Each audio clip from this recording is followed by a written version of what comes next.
St. Luke's Bottle Band.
Good evening and welcome to the spring concert of the St. Luke's Bottle Band, entitled Broadway Bottles this year.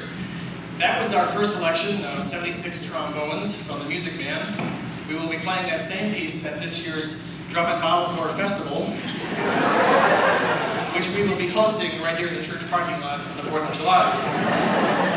We'll be playing several other pieces as well as that one, especially if we don't get another Drum and Bottle Corps to be with us at the festival. We would like to win the first place trophy, and of course, it would have that much more meaning if there were some other groups. I would like to clear up one thing that might be a little confusing. Apparently some of you came here confused about which Broadway we were saluting tonight. We are saluting the Broadway in New York, not the one in Chicago. Specifically the area around Lawrence and Newtown there. Maybe some year we'll salute the people that work there, but not this year. The first selection we're going to play for you tonight is from The Sound of Music. It's the title song called The Sound of Music. We're going to change the words a little bit, and the title is now The Sound of Bottles. And the vocalist for this number will be our principal kazooist, Betty Sulu Fleming.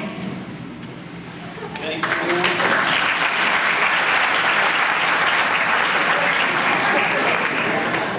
Betty Sulu, in addition to being a fine kazooist, is also an excellent bug wrestler.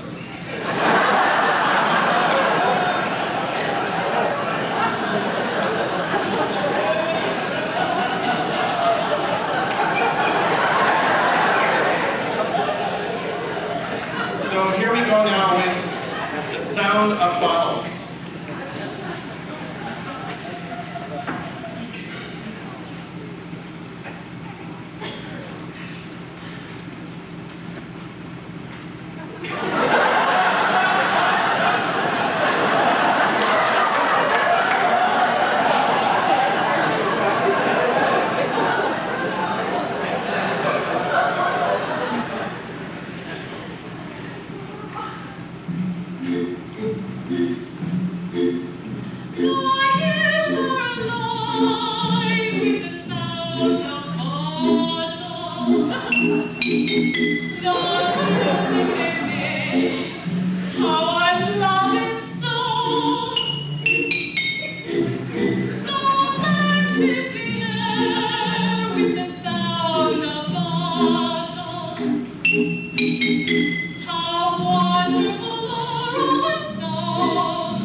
Thank you.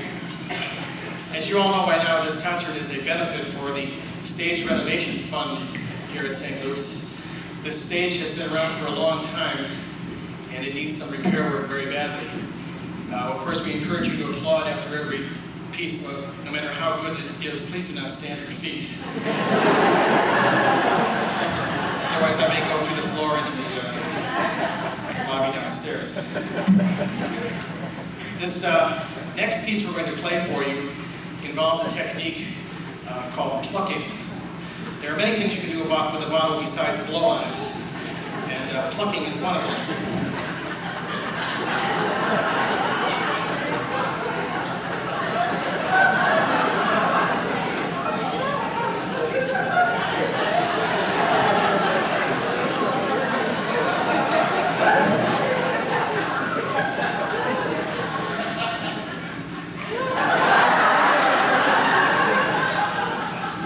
Pay no attention to her. piece is, again, from The Sound of Music, and it works out very nicely with this plucking or pizzicato technique, as we call it. And to play the piece, we have with us tonight 3 very fine pluckers. We thought it would be appropriate if we could get something special here. We have succeeded in getting 3 of the descendants of Maria von Trapp. You may recall she is the woman on whose life The Sound of Music is based. And we're very fortunate to have them here tonight. They've come all the way from Austria. Would you please welcome Hans, Klaus, and Fritz von Trapp.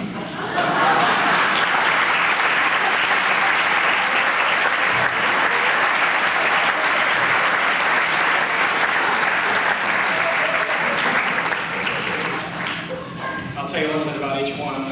Hans on the right there is a world-class yodeler. He finished second in the Greater Vienna City Championships this year. His yodeling arrangement of Old Man River was the highlight of the festival.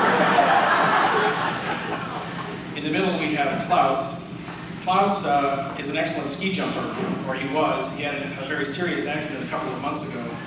He lost his balance in midair, drifted off into the crowd, and landed on the head of his brother Fritz.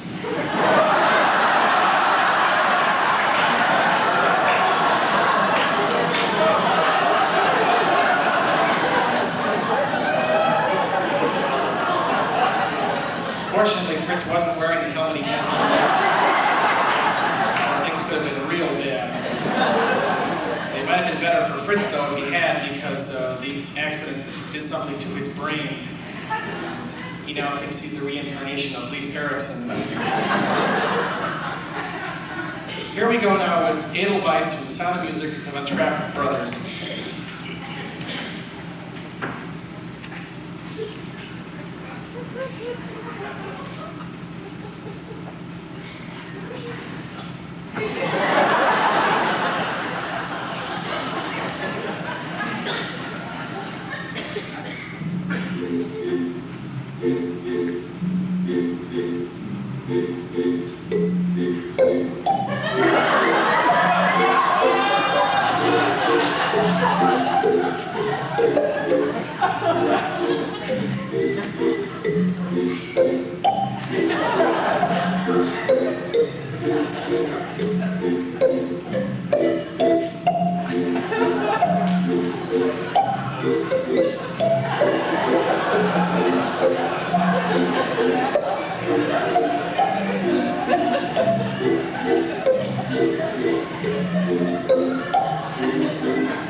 Many of you read the article in the Tribune on Friday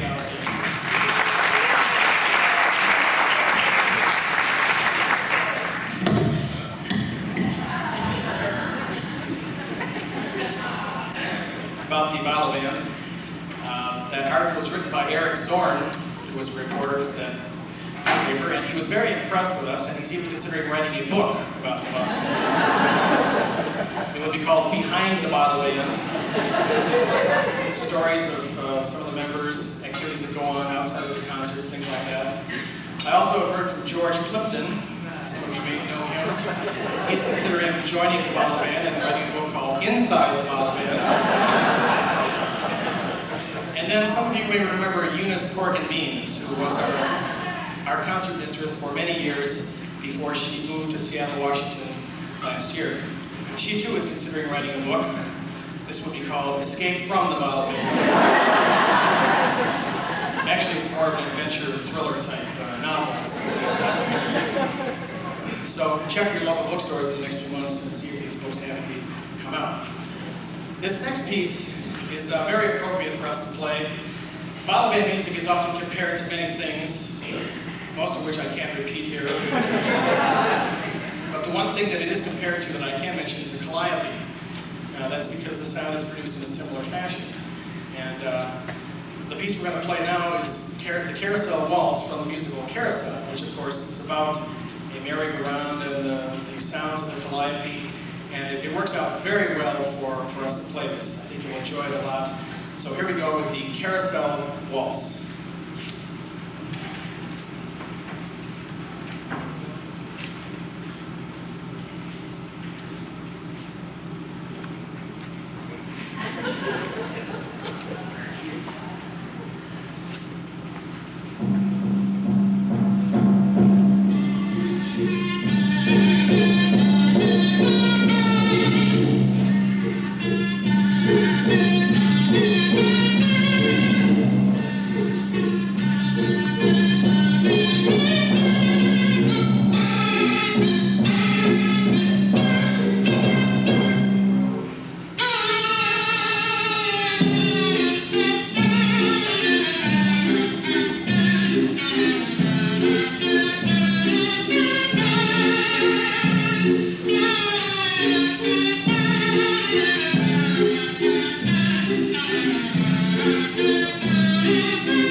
Because we're doing a salute to Broadway this year, all Broadway tunes, we won't be able to play our wedding medley for you tonight. But I would like to indicate that we are available to play 4 weddings. The advantage to hiring us is that we can take care of all the musical needs you have for that day. You don't have to worry about hiring a soloist, an organist, and a band for the reception. We do everything. We know several of the wedding processionals. We know Here Comes the Bride. We know Bible Voluntary. For the service itself, we usually play the Indian Love Call. And we know How Many He Love for the reception, as well as Feelings. So, all your musical needs can be met in one package deal. We're also going to be opening up, or having some classes, I should say, here at the church over the summer. So if any of you have children that you would like to enroll in the bottle band program, we're going to start a Suzuki bottle class this year.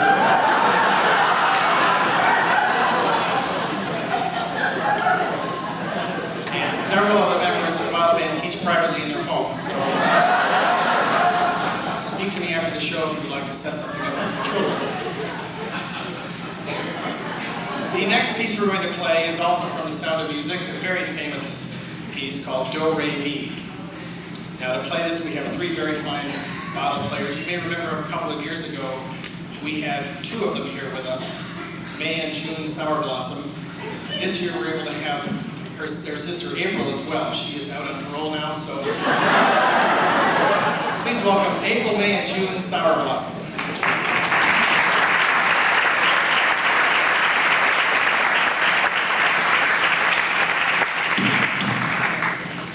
May is over there, June is over there, and this is April right here. You're probably wondering why she was in jail, so I might as well tell you. April was a choir director a few years ago in a small town in southern Illinois. And the church had a very small budget. So in order to save money, she would buy one copy of music for the anthem on Sunday. She would give that to the soprano, and she would Xerox copies for the other three members of the choir. That went on for several years, nobody said anything. Then one year, one of the tenors became disgruntled when he was not given a solo at Christmas time. So he notified the FBI of what April was doing. And they immediately dispatched 14 agents to the church. They were all disguised as choir members. And they spent several months there infiltrating, gathering information. And it was really too bad. Quite a shock to April one Sunday morning when 3/4 of the choir pull off their robes and yell, "Everybody freeze!" But she's paid her dues, and so now she's back with her sisters. And here we go now with Do, Re, Mi, April, May, and June Sour Blossom.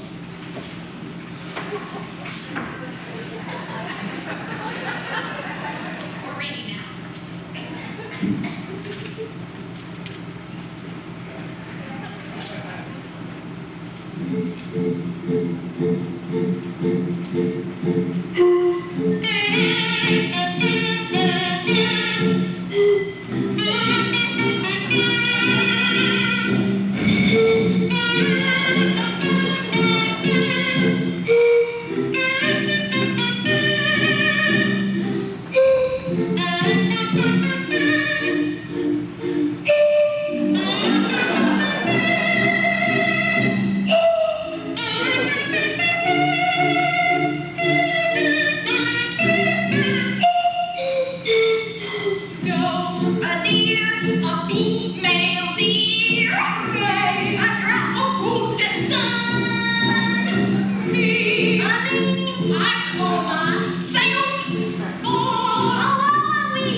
you very much. All musical organizations that are successful need to have groups behind them to help them raise money and to support them in other causes. And the Bottle Band is no exception. We have a group behind us called the Friends of the Bottle Band. Well, actually there's still only one member, so it's technically the Friend of the Bottle Band.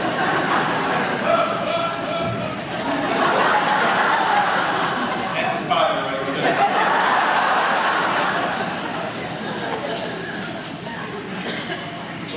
This Friend of the Bottle Band has been very loyal, has tried many ways to raise money, and he has a new one cooked up for us tonight, so would you please welcome Mr. Craig Mullen, the Friend of the Bottle Band.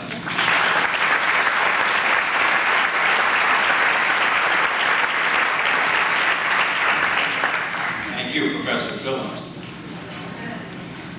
The Friends of the Bottle Band, over the past few years, has sponsored several fundraising activities.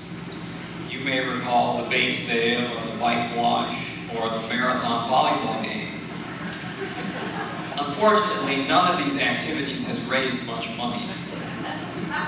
We just don't seem to have been able to capture the imagination of the public with our fundraising activities. Recently, I was very impressed with the success of Hands Across America. It managed to enlist the support of millions of Americans to donate millions of dollars for a worthy cause. And I thought that's what Friends of the Bottle Band should do. Get supporters of bottle music to line up coast to coast, holding their bottles. I talked the idea over with Professor Phillips.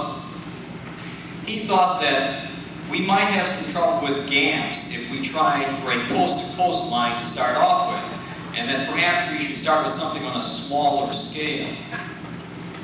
Accordingly, I am pleased to announce tonight that Friends of the Bottle Band has organized Bottles Across the Stage.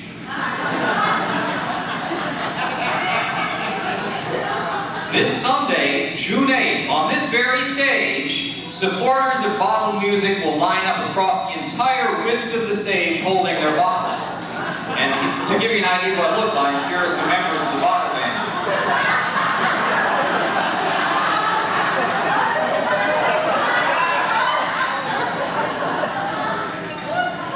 As you can see, it'll probably take 20 or 25 people to span the entire width of the stage.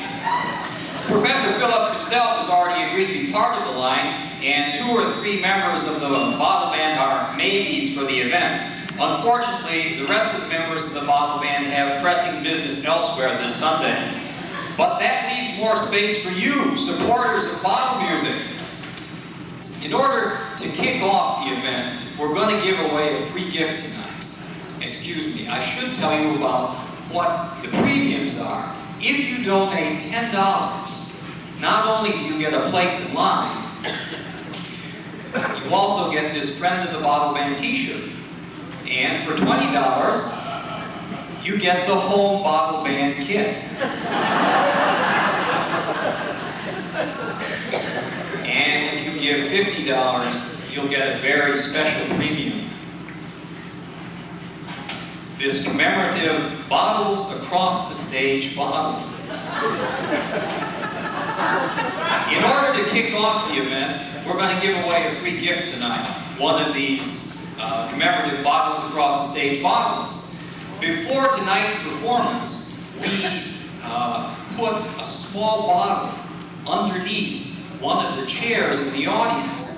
And I'd like it if you now check underneath your chair to see whether you're sitting in the lucky seat tonight.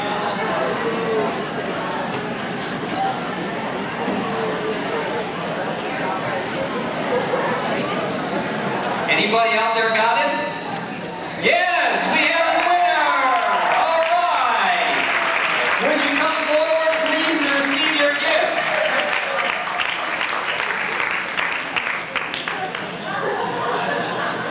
Right up here, ma'am.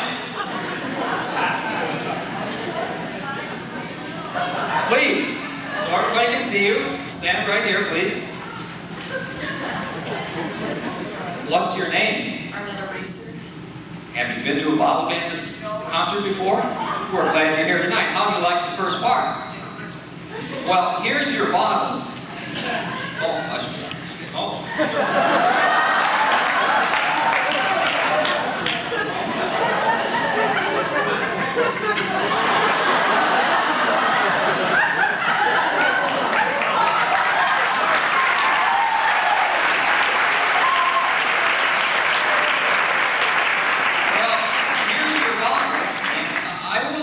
Now that you have such a nice looking bottle, you have anything doing Sunday afternoon? Maybe you could help us out here on the bottles across the stage? Oh, my granddaughter's graduating. Oh, well, bring her along, you know. Oh, hey, the whole class. We'll do bottles all around the gym. Okay, thank you. How much can we count on you for?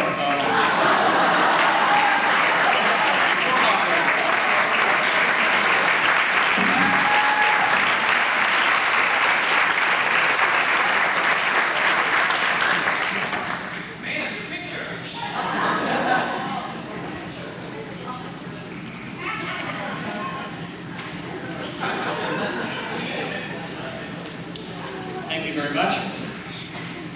I don't think there could be a more appropriate piece that we could do next for the bottle band concert than the bottle dance from Fiddler on the Roof.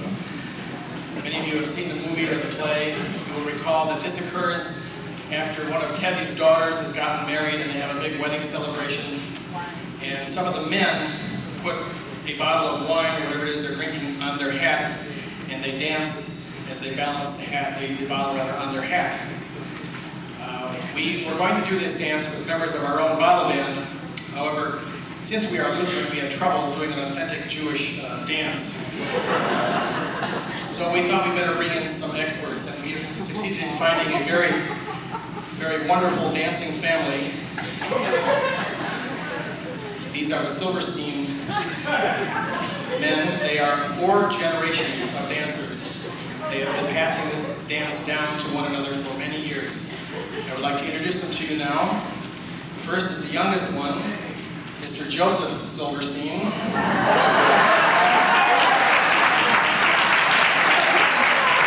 Joseph's father, Jacob Silverstein.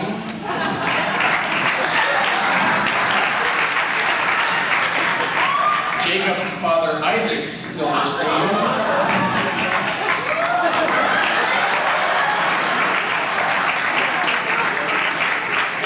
The patriarch of the Silverstein family, Abraham Silverstein.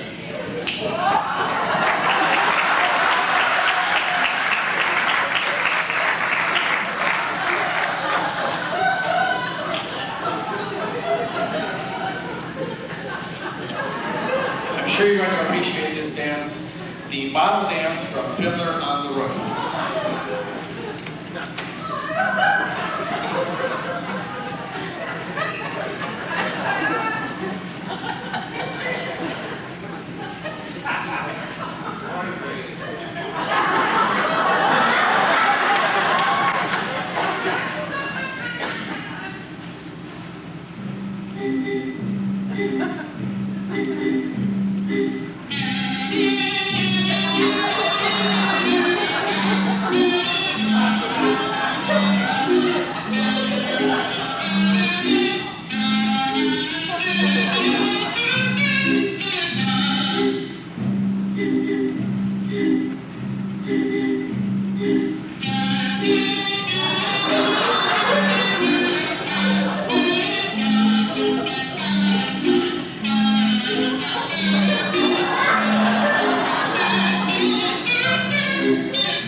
sure you agree they did it much better than we could have done it if we used members of our own group.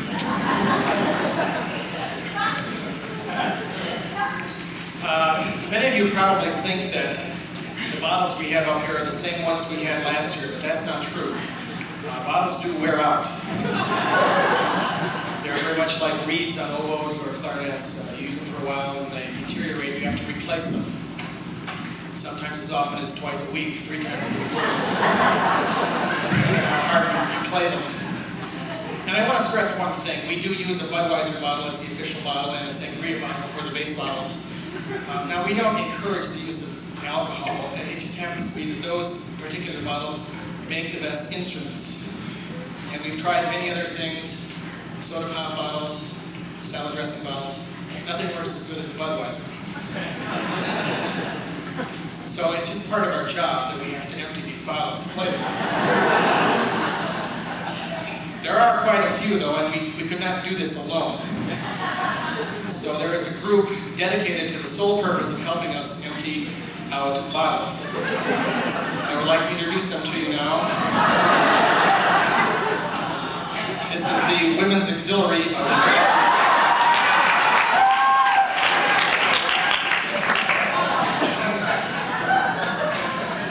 Are they not here?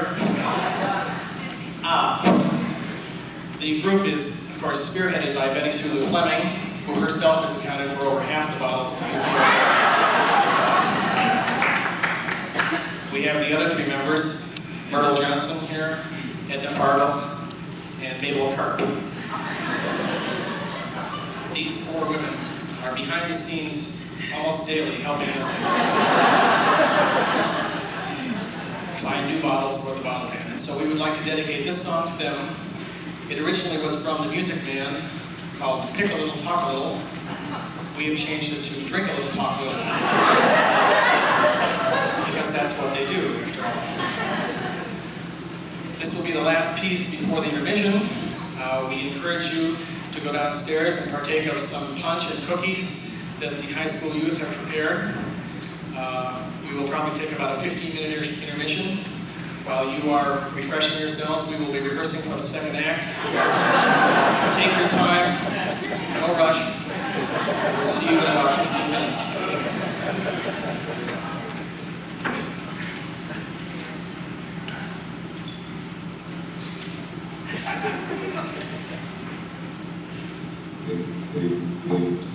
Drink a little, talk a little, drink a little, talk a little, drink, drink, drink, talk a lot, drink a little more, drink a little, talk a little, drink a little, talk a little, drink, drink, drink, talk a lot, drink a little more, drink a little, talk a little, drink a little, talk a little, drink, drink, drink, talk a lot, drink a little more, drink a little, talk a little, drink a little, talk a little, drink, drink, drink, drink, drink, drink, drink, drink, drink a little, talk a little. We are the women who empty out all of the bottles for the bottle band.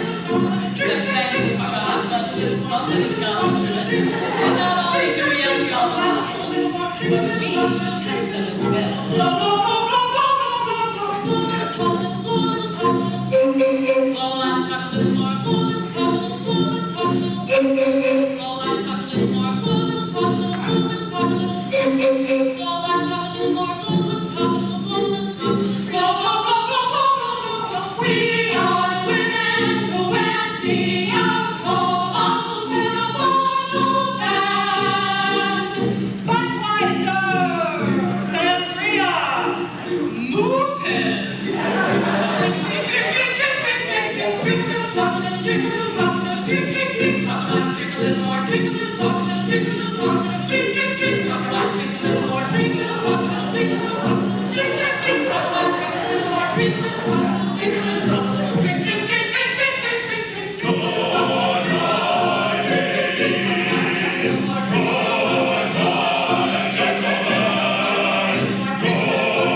think what you're about to see now is the most significant event in the history of the St. Louis Bottle Band, and that is our production of the musical Bottles.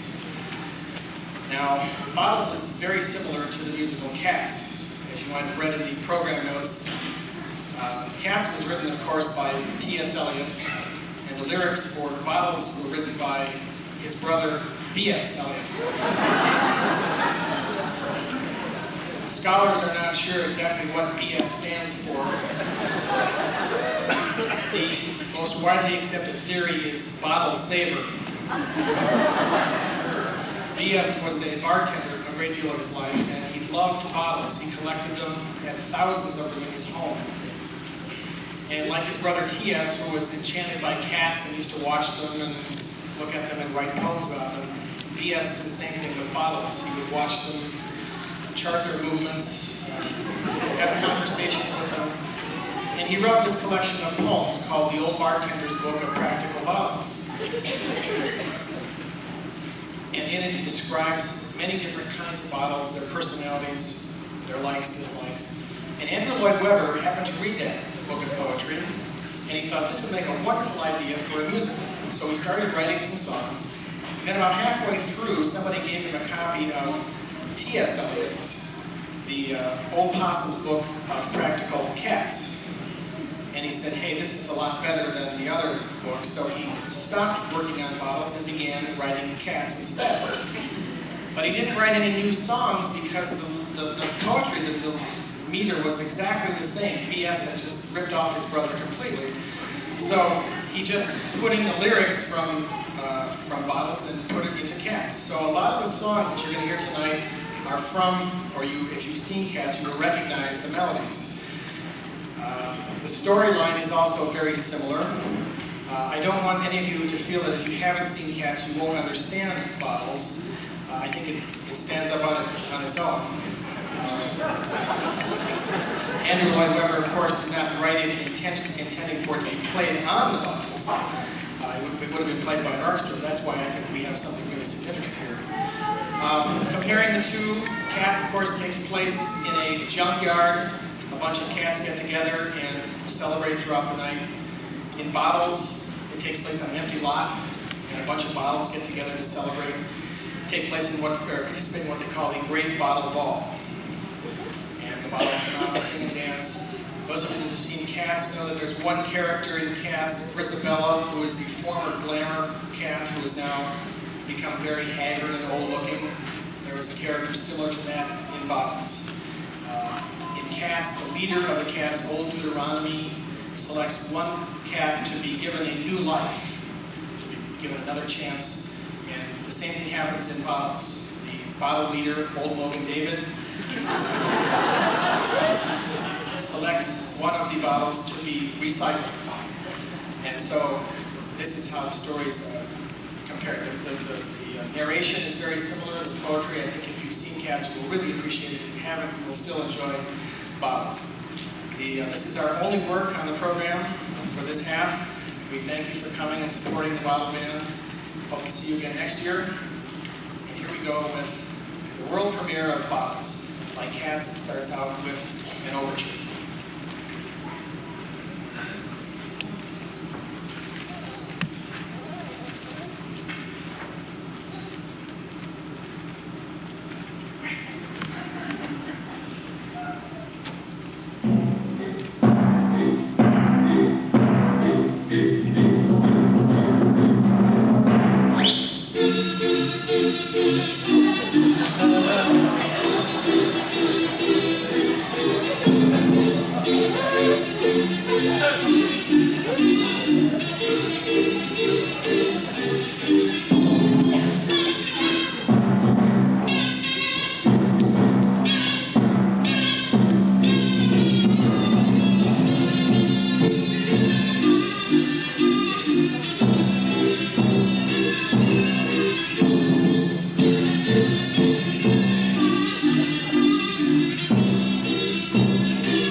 The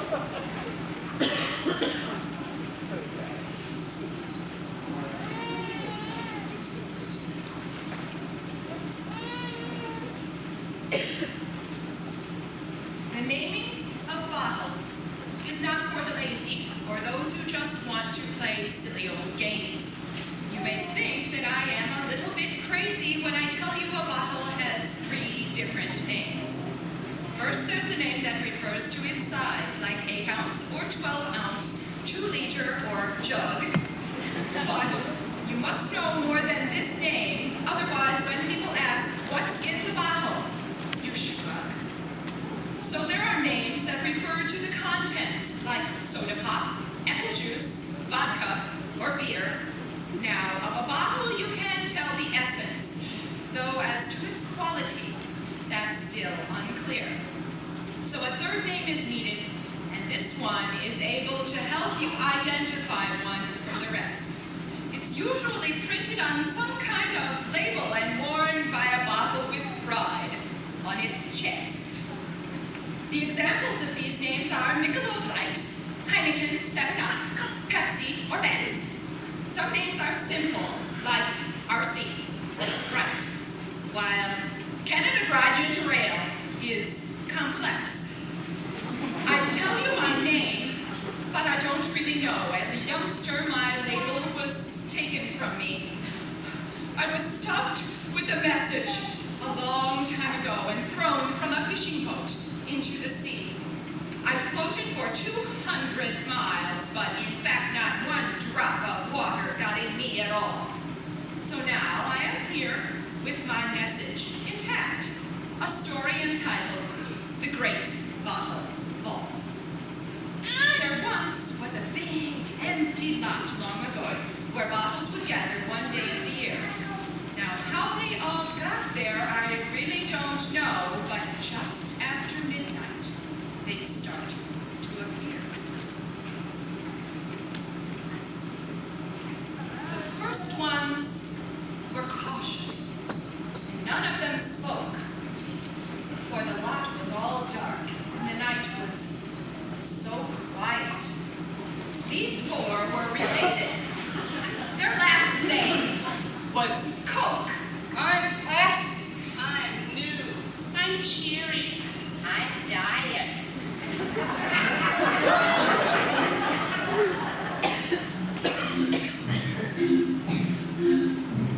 We like to teach the world to sing in perfect harmony.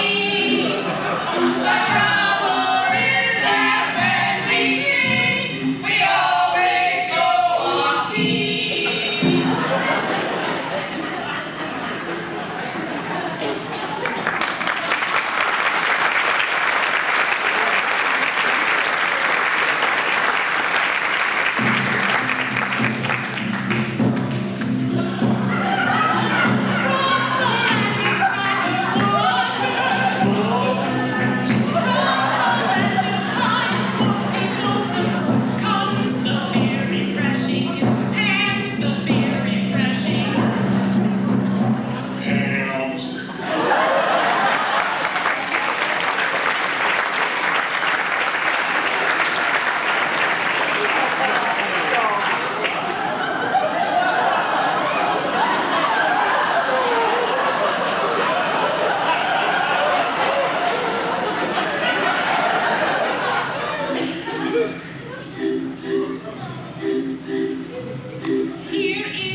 when she was in school.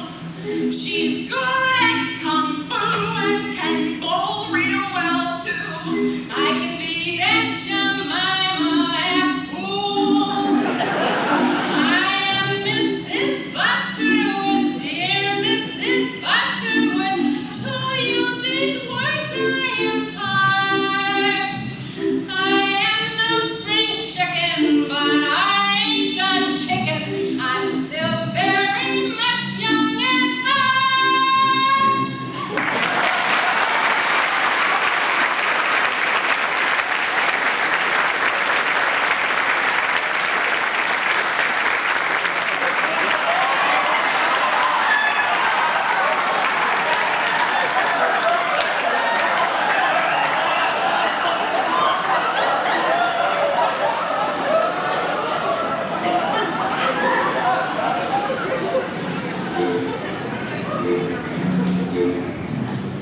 Miss Perrier is, how shall I say, the heftiest bottle of all.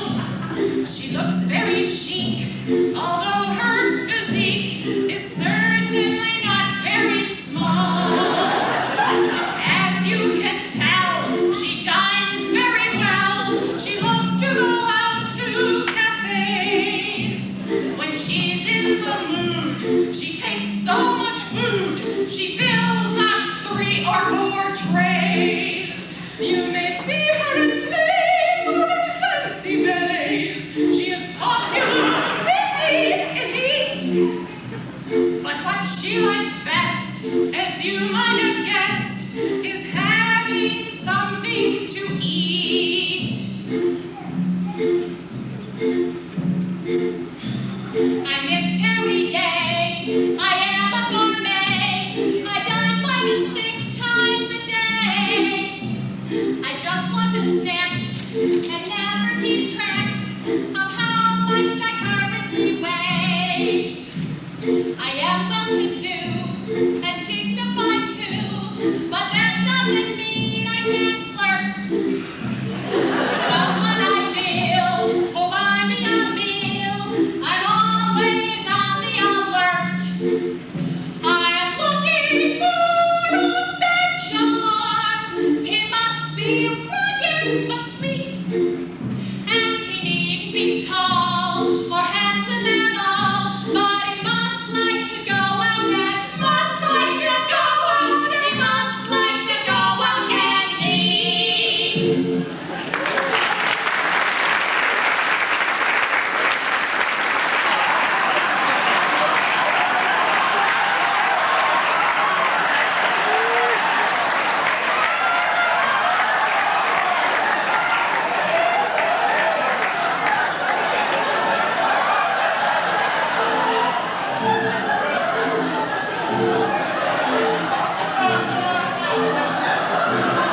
Here comes the blue nun, she looks so pitiful. Would you believe she was once quite beautiful? Her label now is faded, her soul is dark and jaded. All the bottles shun the once glamorous blue nun.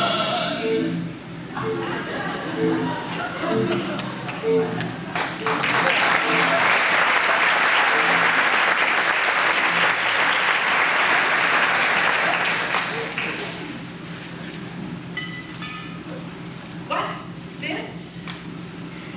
Can it be? Is this who I think it is? Oh, it is. It's him.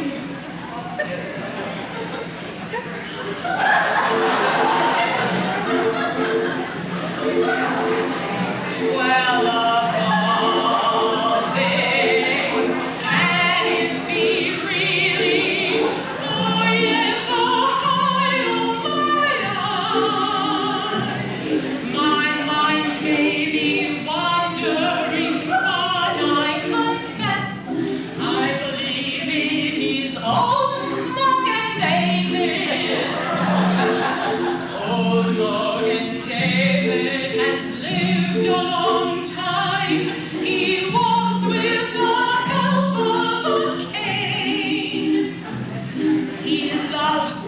them stories of things he has done, but most of the time he just likes to complain.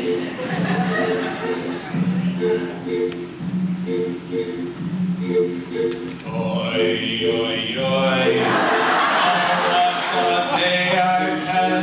Everything I did went wrong. If it wasn't one thing, it was something else. I did not accomplish a thing all day long. But oh well, what can you do?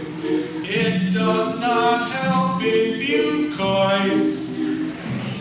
Tomorrow I'll go back and try it again, and probably things will become even worse. Oy vey!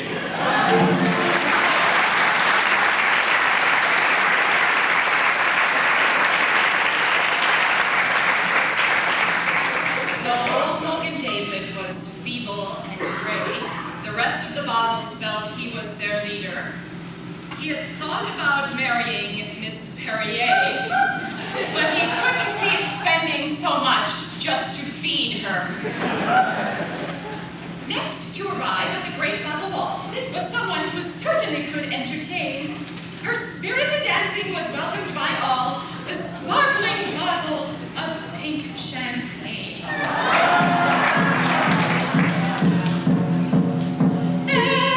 Everyone was glad to see the bottle of pink champagne. If you're feeling really great and you want to celebrate, have a sip of pink champagne. All those tiny little bubbles will relieve you of your troubles. Have a sip of pink champagne. If you are a party host and you want to give a toast, lift a glass of pink champagne. If it is your wedding day and you don't know what to say, have a glass of pink champagne. On December 31st, I will help to quench your thirst in Chicago, Paris, London, or New York. But when 12 o'clock is near, just to welcome in the year, I will celebrate by puffing out my cork.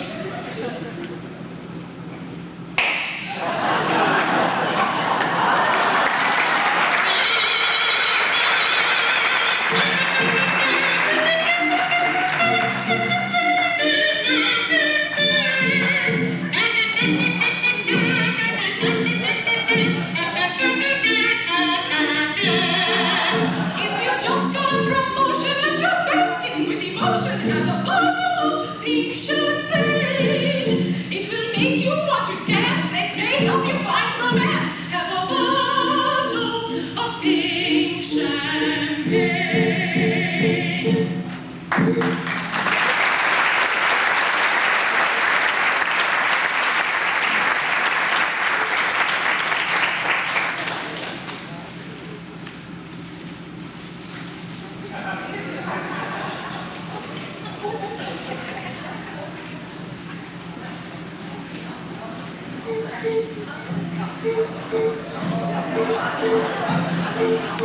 How was the bottle in the medicine chest? His full name is longer, as you might have guessed. It is Alka-Seltzer, but he's such a pal.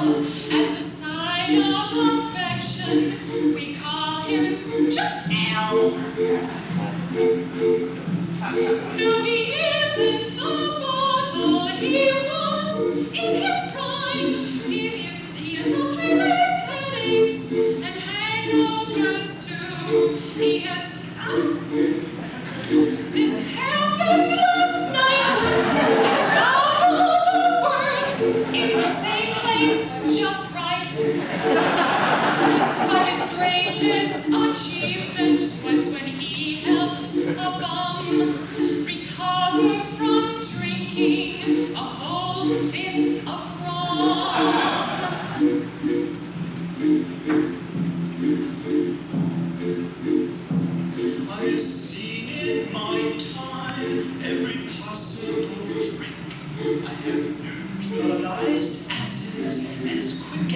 a week. Fought against onions, I've battled sardines, and of course I have had to combat pork and beans. Complaints, although I must say, every year I was so busy on New Year's Day. I have helped both the poor and the rich upper class. I have helped those with heartburn and those who had gas. But my greatest achievement was when I helped a bum recover from drinking a whole fifth of rum.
He made every bottle line up for inspection, then slowly he looked at them all one by one. He thought for a while, then made his decision. The bottle he chose was the lowly Blue Nun!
We have a tradition here of ending our concerts with one of our favorite pieces from childhood, and it's a real good piece to end the show with, I think. It's the theme song from the Mickey Mouse Club.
Why? Because we like you!